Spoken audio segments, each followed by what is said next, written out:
নমস্কাৰ প্ৰিয় দৰ্শক মোৰ চেনেল জীৱনৰ অনুভৱ মাইনুলে আপোনালোক সকলোকে স্বাগতম জনাইছো। আশা কৰো আপোনালোক ভালেৰে আছে, সুস্থ আৰু সুখী হৈ থকাটোকে মই ভগৱানৰ ওচৰত প্ৰাৰ্থনা কৰো। আপোনালোকৰ মৰম আৰু আশীৰ্বাদ পাই আপোনালোকৰ মাজলৈ আজি মই নতুন ভিডিঅ' এটা লৈ আহিছো। ভিডিঅ'টো আপোনালোকে বহুত ভাল পাব আৰু উপকৃত হ'ব বুলিও মই ভাবিছো। ভিডিঅ'টোৰ বিষয়ে কোৱাৰ আগতে মই আপোনালোকক হৃদয়ৰে বহুত ধন্যবাদ জ্ঞাপন কৰিছো। আপোনালোকে মোক ইমান মৰম আৰু আশীৰ্বাদ কৰিছে আৰু মোৰ ভিডিঅ'বোৰ চাই চেনেলটো ছাবস্ক্ৰাইব কৰি আগবঢ়াই লৈ গৈছে। সেইকাৰণে মই আপোনালোকক হৃদয়ৰে বহুত ধন্যবাদ জ্ঞাপন কৰিছো। আজি মই আপোনালোকৰ আগত ময়ূৰ পাখিৰ বিষয়ে অকণমান যিখিনি মই জানো সেইখিনি কথা ক'বলৈ ওলাইছো আৰু সেইখিনি কথা কওঁতে যদি মোৰ ভুল হয় আপোনালোকে শুধৰাই ল'ব আৰু মোক ক্ষমা কৰি দিব বুলি আশা কৰিলো। ময়ূৰ পক্ষীক আমাৰ ৰাষ্ট্ৰীয় পক্ষী বুলি কোৱা হয়, সকলোৱে জানেই চাগে। আৰু ময়ূৰ পক্ষী দেখিবলৈ কিমান ধুনীয়া নহয়নে? ময়ূৰ পক্ষী দেখিবলৈ যিমান ধুনীয়া, ময়ূৰৰ পাখিও সিমানেই চমৎকাৰী আৰু সিমানেই মহত্বপূৰ্ণ। আপোনালোকে শ্ৰীকৃষ্ণ ভগৱানৰ ফটোখন দেখিছে। শ্ৰীকৃষ্ণ ভগৱানে ময়ূৰ পাখি মূৰত মুকুটত লৈ থয়, দেখিছেনে? কিমান ধুনীয়া লাগে দেখিবলৈ। আৰু আগৰ দিনত ঋষিমুনিসকলে যেতিয়া তেওঁলোকে লিখিছিল ময়ূৰ পাখি ব্যৱহাৰ কৰিছিল। সেইকাৰণে ময়ূৰ পাখিক বহুতেই পবিত্ৰ বুলি মনা হয় আৰু শ্ৰীকৃষ্ণৰ বহুতেই প্ৰিয় হয় ময়ূৰ পাখি।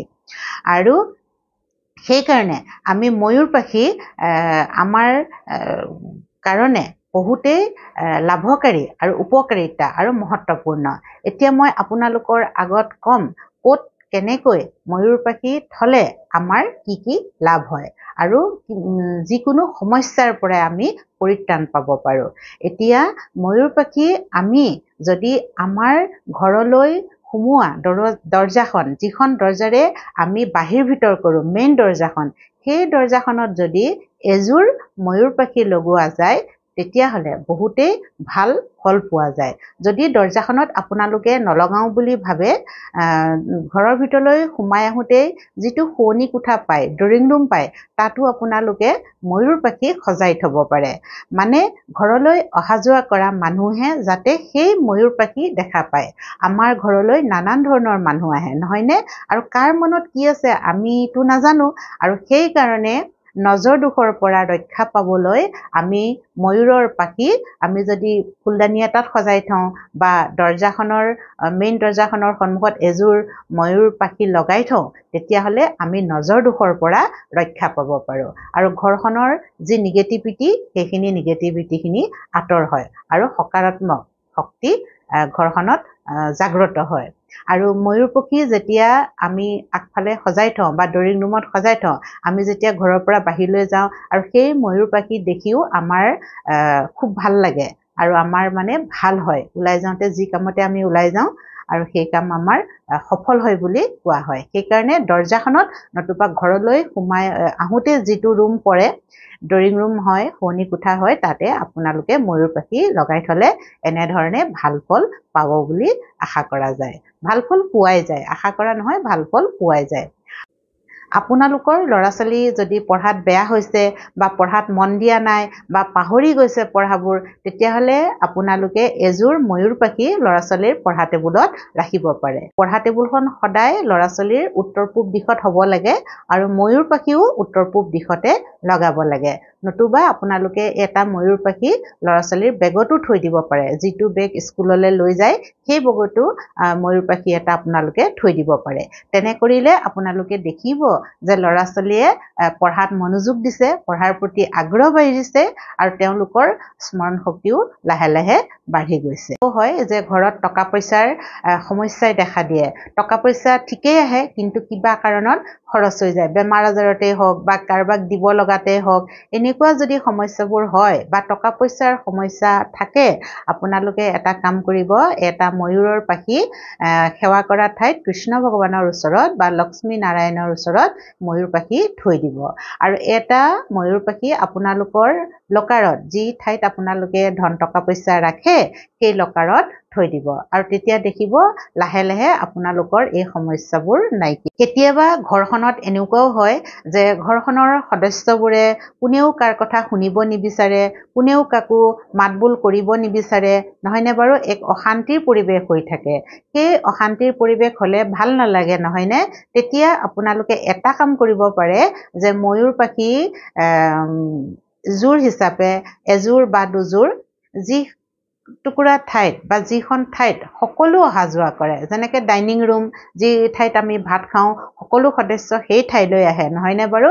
সেই ঠাইত ময়ূৰ পাখি আপোনালোকে থৈ দিব।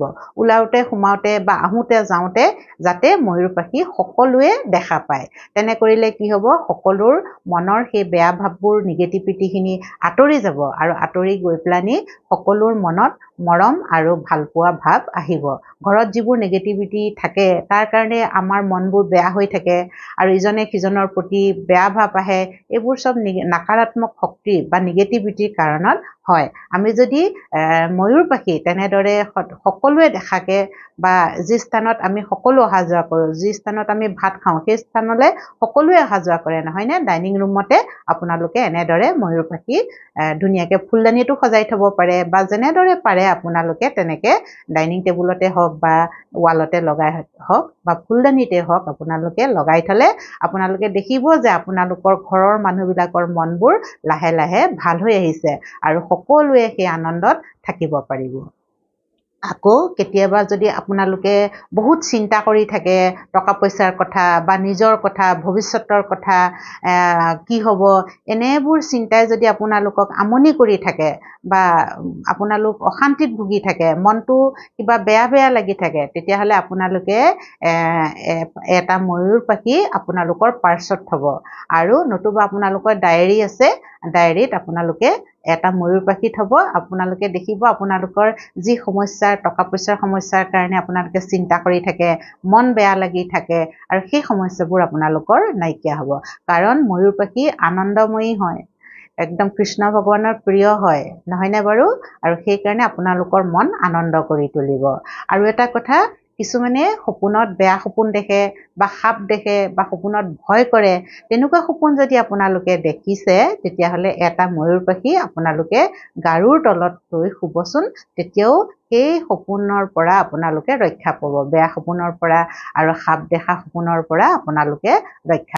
এতিয়া আপোনালোকে দেখিলে যে ময়ূৰ পাখি আমি ঘৰখনত ক'ত কেনেকৈ থৈ আমি আমাৰ ঘৰখনৰ পৰা নিগেটিভিটিখিনি আঁতৰাব পাৰোঁ, আমাৰ সমস্যাখিনি আঁতৰ কৰিব পাৰোঁ আৰু আমি এখন সুখৰ সুন্দৰ আনন্দময়ী ঘৰ কৰিব পাৰোঁ। আৰু এই কামখিনি কৰোঁতে আপোনালোকে এটা মন্ত্ৰ কৈহে ময়ূৰ পাখি থ'ব লাগিব। এনেই আৰু ময়ূৰ পাখিটো থৈ দিলে তেতিয়া সিমান ভাল ফল পোৱা নাযায়। আপোনালোকে যেতিয়া দৰৱাজাত ময়ূৰ পাখি থ'ব বা ল'ৰা ছোৱালী পঢ়াৰ টেবুলত ময়ূৰ পাখি থ'ব, ভগৱানৰ ওচৰত ময়ূৰ পাখি থ'ব, লকাৰত ময়ূৰ পাখি থ'ব, আপোনালোকে নিজৰ পাৰ্চত ময়ূৰ পাখি থ'ব, তেতিয়া আপোনালোকে এটা মন্ত্ৰ ক'ব, একেবাৰে সহজ মন্ত্ৰ, সকলোৱে জানে। অকণমান দেৰি ভগৱানক ধ্যান কৰি আপোনালোকে ক'ব, ওম নমো ভগৱতে বাসুদেৱাই নমঃ, ওম নমো ভগৱতে বাসুদেৱাই নমঃ, ওম নমো ভগৱতে বাসুদেৱাই নমঃ। এইদৰে 3 বাৰ এই মন্ত্ৰ ক'ব। কৈ পেলানি অকণমান ভগৱানক ধ্যান কৰি যে আপোনালোকৰ যিটো সমস্যা, ল'ৰা ছোৱালী পঢ়াত বেয়া হ'লে সেই সমস্যাটো ভাল হ'ব লাগে বা ধন টকা পইচাৰ সমস্যা বা নিগেটিভিটিখিনি আঁতৰ হ'ব লাগে বা আমাৰ ঘৰখন সুখৰ হ'ব লাগে, এনেদৰে কৈ ভগৱানক ধ্যান কৰি ময়ূৰ পাখি আপোনালোকে থ'ব আৰু চাবচোন বহুত ভাল ফল পাব আৰু ভাল ফল পাইছেও। যিসকলে থৈছে বহুত ভাল ফল পাইছে, মই শুনিছোঁ সেইষাৰ কথা আৰু সেইকাৰণে ভাবিলোঁ মই এইখিনি কথা আপোনালোকৰ আগত কওঁ। আৰু সকলোৱে জানে, যিসকলে জানে তেওঁলোকেতো কৰিছে আৰু যিসকলে নাজানে তেওঁলোকে এই ভিডিঅ'টো চাই উপকৃত হ'ব বুলি মই ভাবিলোঁ। আৰু ময়ূৰ পাখিৰ বিষয়ে মই ইমানখিনিয়ে কথা জানো আৰু বহুতো আছে, তথাপিতো এইখিনিয়ে মহত্বপূৰ্ণ, বেছি লাভদায়ক, সেইকাৰণে মই আপোনালোকৰ আগত ক'লোঁ। আৰু আপোনালোকৰ যদি ভিডিঅ'টো ভাল লাগিল তেতিয়াহ'লে লাইক কৰিব, শ্বেয়াৰ কৰিব আৰু কমেণ্টছ কৰিব। যিসকলে মোৰ চেনেলটো ছাবস্ক্ৰাইব কৰা নাই তেওঁলোককো অনুৰোধ কৰিছোঁ যাতে মোৰ চেনেলটো ছাবস্ক্ৰাইব কৰি লয় আৰু কাষতে থকা বেল আইকনটো দবাই দিয়ে আপোনালোকৰ ইমান মৰম আৰু সহায় সমৰ্থন কৰি মোৰ চেনেলটো আগবঢ়াই লৈ গৈছে আৰু সেই কাৰণে আপোনালোকক মই হৃদয়ৰে বহুত বহুত ধন্যবাদ জ্ঞাপন কৰিছো এইদৰে মোক মৰম আৰু আশীৰ্বাদ কৰি মোৰ চেনেলটো আগবঢ়াই লৈ যাব বুলি মই আপোনালোকৰ ওপৰত বিশ্বাস কৰিছো আৰু আশা কৰিছো আজি ভিডিঅ'টো মই ইমানতে সামৰিছো শেষলৈকে ভিডিঅ'টো চোৱাৰ কাৰণে বহুত বহুত ধন্যবাদ জ্ঞাপন কৰিলো নমস্কাৰ